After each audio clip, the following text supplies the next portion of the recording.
Hello, जय श्री कृष्णा, जय सिया राम, जय श्री राधे राधे, जय श्री महाकाल। इस वीडियो में आपको श्रवण कराएंगे भगवान के अवतारों का वर्णन श्रीमद् भागवत महापुराण के आधार पर। श्री सूत जी कहते हैं, सृष्टि के आदि में भगवान ने लोगों के निर्माण की इच्छा की। इच्छा होते ही उन्होंने महतत्व आदि से निष्पन्न पुरुष रूप ग्रहण किया। उसमें 10 इंद्रियां, 1 मन और 5 भूत, ये 16 कलाएं थी।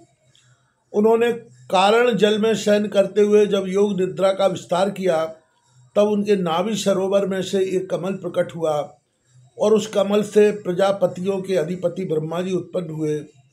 भगवान के उस विराट रूप के अंग प्रत्यंग में समस्त लोकों की कल्पना की गई है।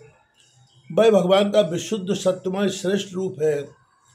योगी लोग दिव्य दृष्टि से भगवान के उस रूप का दर्शन करते हैं। भगवान का वह रूप हजारों पैर, जांघें, भुजाएं और मुखों के कारण अत्यंत विलक्षण है। उसमें सहस्त्रों सिर, हजारों कान, हजारों आँखें और हजारों नासिकाएं हैं। हजारों मुकुट, वस्त्र और कुंडल आदि आभूषणों से वह उल्लसित रहता है। भगवान का यही पुरुष रूप, जिसे नारायण कहते हैं, अनेक अवतारों का अक्षय कोश है। इसी से सारे अवतार प्रकट होते हैं।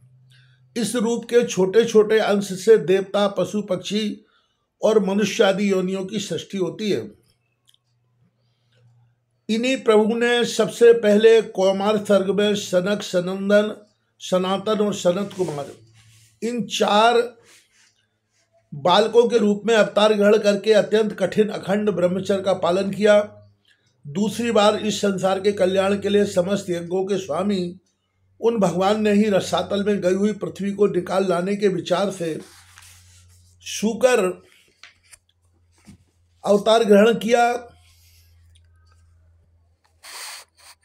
ऋषियों की सृष्टि में उन्होंने देवर्षि नारद के रूप में तीसरा अवतार ग्रहण किया और शाश्वत तंत्र का, जिसे नारद पंचरात्र कहते हैं, उपदेश किया।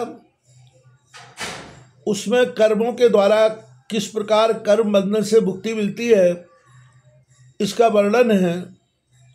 धर्मपत्नी मूर्ति के गर्भ से उन्होंने नर नारायण के रूप में चौथा अवतार ग्रहण किया। इस अवतार में उन्होंने ऋषि बनकर मन और इंद्रियों का सर्वथा संयम करके बड़ी कठिन तपस्या की। 5वें अवतार में वे सिद्धों के स्वामी कपिल के रूप में प्रकट हुए और तत्वों का निर्णय करने वाले सांख्य शास्त्र का, जो समय के फेर से लुप्त हो गया था, आसुर नामक विप्र को उपदेश किया। अनुसूया के वर मांगने पर 6ठे अवतार में वे अत्रि की संतान दत्तात्रेय हुए। इस अवतार में उन्होंने अलर्क एवं प्रहलाद आदि को ब्रह्मज्ञान का उपदेश किया। 7वीं बार रुचि प्रजापति की आकुति नामक पत्नी के यज्ञ के रूप में उन्होंने अवतार ग्रहण किया और अपने पुत्र याम आदि देवताओं के साथ स्वयंभू मनवंतर की रक्षा की। राजा नाभि की पत्नी मेरु देवी के गर्भ से ऋषभ देव के रूप में भगवान ने 8वां अवतार ग्रहण किया। इस रूप में उन्होंने परमहंसों का वह मार्ग, जो सभी आश्रमियों के लिए वंदनीय है, दिखाया है। ऋषियों की प्रार्थना से 9वीं बार में राजा पृथु के रूप में अवतीर्ण हुए। शौनक आदि ऋषियों, इस अवतार में उन्होंने पृथ्वी से समस्त औषधियों का दोहन किया था। इससे यह अवतार सबके लिए बड़ा ही कल्याणकारी हुआ। चाक्षुष मनवंतर के अंत में जब सारी त्रिलोकी समुद्र में डूब रही थी, तब उन्होंने मत्स्य के रूप में 10वां अवतार ग्रहण किया और पृथ्वी रूपी नौका पर बैठकर अगले मनवंतर के अधिपति वैवस्वत मनु की रक्षा की। जिस समय देवता और दैत्य समुद्र मंथन कर रहे थे, उस समय 11वां अवतार धारण करके कच्छप रूप से भगवान ने मंदराचल को अपनी पीठ पर धारण किया। 12वीं बार धन्वंतरी के रूप में अमृत लेकर समुद्र से प्रकट हुए और 13वीं बार मोहिनी रूप धारण करके दैत्यों को मोहित करते हुए देवताओं को अमृत पिलाया। 14वें अवतार में उन्होंने नरसिंह रूप धारण किया और अत्यंत बलवान दैत्यराज हिरण्यकश्यप की छाती अपने नखों से अनायास इस प्रकार फाड़ डाली जैसे चटाई बनाने वाला सीख को चीर डालता है। 15वीं बार वामन का रूप धारण करके भगवान दैत्यराज बलि के यज्ञ में गए। वे चाहते तो थे त्रिलोकी का राज्य, परंतु मांगी केवल 3 पग पृथ्वी। 16वें अवतार में भगवान परशुराम के रूप में प्रकट हुए। उन्होंने देखा कि राजा लोग विप्रों के द्रोही हो गए हैं। तब क्रोधित होकर उन्होंने पृथ्वी को 21 बार क्षत्रियों से शून्य कर दिया। इसके बाद 17वें अवतार में सत्यवती के गर्भ से पराशर जी के द्वारा वे व्यास के रूप में अवतीर्ण हुए। उस समय लोगों की समझ और धारणा शक्ति कम देखकर आपने वेद रूप वृक्ष की नई शाखाएं बना दी। 18वीं बार देवताओं का कार्य संपन्न करने की इच्छा से उन्होंने राजा के रूप में रामावतार ग्रहण किया और सेतु बंधन, रावण वध आदि वीरतापूर्ण बहुत सी लीलाएं की। 19वें और 20वें अवतारों में उन्होंने यदुवंश में बलराम और कृष्ण के नाम से प्रकट होकर पृथ्वी का भार उतारा। उसके बाद कलयुग आ जाने पर मगध देश बिहार में देवताओं के द्वैषी दैत्यों को मोहित करने के लिए अजन के पुत्र रूप में आपका बुद्धावतार होगा। इसके भी बहुत पीछे जब कलयुग का अंत समीप होगा और राजा लोग प्राय लुटेरे हो जाएंगे, तब जगत के रक्षक भगवान विष्णु यश नामक विप्र के घर कल के रूप में अवतरित होंगे। शौनकादि ऋषियों जैसे अगाध सरोवर से हजारों छोटे छोटे नाले निकलते हैं, वैसे ही सत्य नदी भगवान श्री हरि के असंख्य अवतार हुआ करते हैं। ऋषि मनु, देवता, प्रजापति, मनुपुत्र और जितने भी महान शक्तिशाली हैं, वे सब के सब भगवान के ही अंश हैं। ये सब अवतार तो भगवान के अंश अवतार अथवा कलावतार हैं, परंतु भगवान श्री कृष्ण तो स्वयं भगवान अवतार ही हैं। जब लोग दैत्यों के अत्याचार से व्याकुल हो उठते हैं, तब युग युग में अनेक रूप धारण करके भगवान उनकी रक्षा करते हैं। भगवान के दिव्य जन्मों की यह कथा अत्यंत गोपनीय रहस्यमयी है। जो मनुष्य एकाग्र चित्त से नियम पूर्वक सायंकाल और प्रातःकाल प्रेम से इसका पाठ करता है, वह सब दुखों से छूट जाता है। प्राकृतिक स्वरूप रहित चिन्मय भगवान का जो यह स्थूल जगदाकार रूप है, यह उनकी माया के महत्वादी गुणों से भगवान में ही कल्पित है।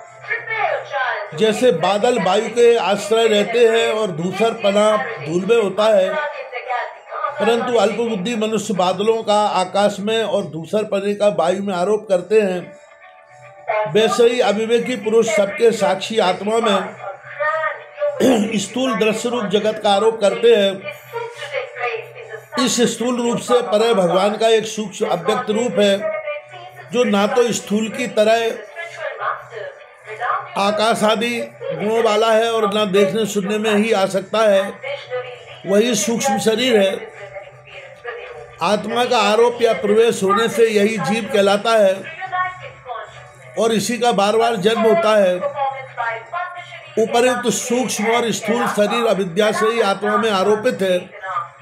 जिस अवस्था में आत्मस्वरूप के ज्ञान से यह आरोप दूर हो जाता है, उसी समय ब्रह्म का साक्षात्कार होता है। तत्वज्ञानी लोग जानते हैं कि जिस समय यह बुद्ध रूपा परमेश्वर की माया निवृत्त हो जाती है, उस समय जीव परमानंदमय हो जाता है और अपनी स्वरूप महिमा में प्रतिष्ठित होता है। वास्तव में जिनके जन्म नहीं है और कर्म भी नहीं है, उन हृदयेश्वर भगवान के अप्राकृतिक जन्म और कर्मों का तत्वज्ञानी लोग इसी प्रकार वर्णन करते हैं, क्योंकि उनके जन्म और कर्म वेदों के अत्यंत गोपनीय रहस्य है। भगवान की लीला अमोघ है। वे लीला से ही इस संसार का सृजन, पालन और संहार करते हैं, किंतु इसमें आसक्त नहीं होते। प्राणियों के अंतःकरण में छिपे रहकर ज्ञानेंद्रिय और मन के नियंता के रूप में उनके विषयों को ग्रहण भी करते हैं, परंतु उनसे अलग रहते हैं। वे परम स्वतंत्र हैं, ये विषय कभी उन्हें लिप्त नहीं कर सकते। जैसे अनजान मनुष्य जादूगर अथवा नट के संकल्प और वचनों से की हुई करामात को नहीं समझ पाता, वैसे ही अपने संकल्प और वेदवाणी के द्वारा भगवान के प्रकट किए हुए इन नाना नाम रूप और कर रूपों को तथा उनकी लीलाओं को कुबुद्धि रुजीव वशी तर्क युक्तियों के द्वारा नहीं पहचान सकता। चक्रपाणी भगवान की शक्ति और पराक्रम अनंत है, उनकी कोई थाह नहीं पा सकता।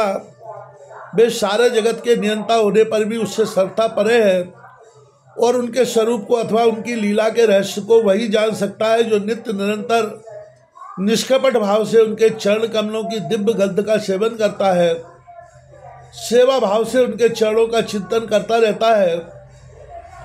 शौनकादि ऋषियों, आप लोग बड़े ही सौभाग्यशाली तथा धन्य हैं जो इस जीवन में और विघ्न बाधाओं से भरे इस संसार में समस्त लोगों के स्वामी भगवान श्री कृष्ण से वह सर्वात्मक आत्मभाव वह अनिर्वचनीय अनन्य प्रेम करते हैं, जिससे फिर इस जन्म मरण रूप संसार के भयंकर चक्र में नहीं पड़ना होता है। भगवान वेद व्यास ने यह वेदों के समान भगवत चरित्र से परिपूर्ण भागवत नाम का पुराण बनाया है। उन्होंने इस श्लाघनीय कल्याणकारी और महान पुराण को लोगों के परम कल्याण के लिए अपने आत्मज्ञान शिरोमणि पुत्र को ग्रहण कराया। इसमें सारे वेद और इतिहासों का सार संग्रह किया गया है। सुखदेव जी ने राजा परीक्षित को यह सुनाया। उस समय वे महर्षियों से घिरे हुए आमरण अनशन का व्रत लेकर गंगा तट पर बैठे हुए थे। भगवान श्री कृष्ण जब धर्म ज्ञान आदि के साथ अपने परम धाम को पधार गए, तब इस कलयुग में जो लोग अज्ञान रूपी अंधकार से अंधे हो रहे हैं, उनके लिए जब यह पुराण रूपी सूर्य इस समय प्रकट हुआ है। शौनकादि ऋषियों, जब महातेजस्वी सुखदेव जी महाराज वहाँ इस पुराण की कथा कह रहे थे, तब मैं भी वहाँ बैठा था। वहीं मैंने उनकी कृपापूर्ण अनुमति से इसका अध्ययन किया। मेरा जैसा अध्ययन है, मेरी बुद्धि ने जितना जिस प्रकार इसको ग्रहण किया है, उसी के अनुसार इसे मैं आप लोगों को सुनाऊंगा। अभी भी सुनाया है, आगे भी सुनाऊंगा। अभी जो आपको कथा श्रवण कराई गई, इसमें 22 अवतारों की गणना की गई है, परंतु भगवान के 24 अवतार प्रसिद्ध हैं। कुछ विद्वान 24 की संख्या एवं पूर्ण करते हैं। रामकृष्ण के अतिरिक्त 20 अवतार तो उपयुक्त है ही, इससे 4 अवतार श्री कृष्ण के ही अंश है। स्वयं श्री कृष्ण तो पूर्ण परमेश्वर है, वे अवतार नहीं अवतारी हैं। अतः श्री कृष्ण को अवतारों की गणना में नहीं गिनते। उनके 4 अंश ये हैं। एक तो केश का अवतार, दूसरा सुतपा तथा प्रश्नी पर कृपा करने वाला अवतार, तीसरा संकर्षण बलराम और चौथा परब्रह्म। इस प्रकार इन 4 अवतारों से विशिष्ट 5वें साक्षात भगवान वासुदेव हैं। दूसरे विद्वान ऐसा मानते हैं कि 22 अवतार तो उपयुक्त है ही, इनके अतिरिक्त 2 और हैं, हंस और हयग्रीव।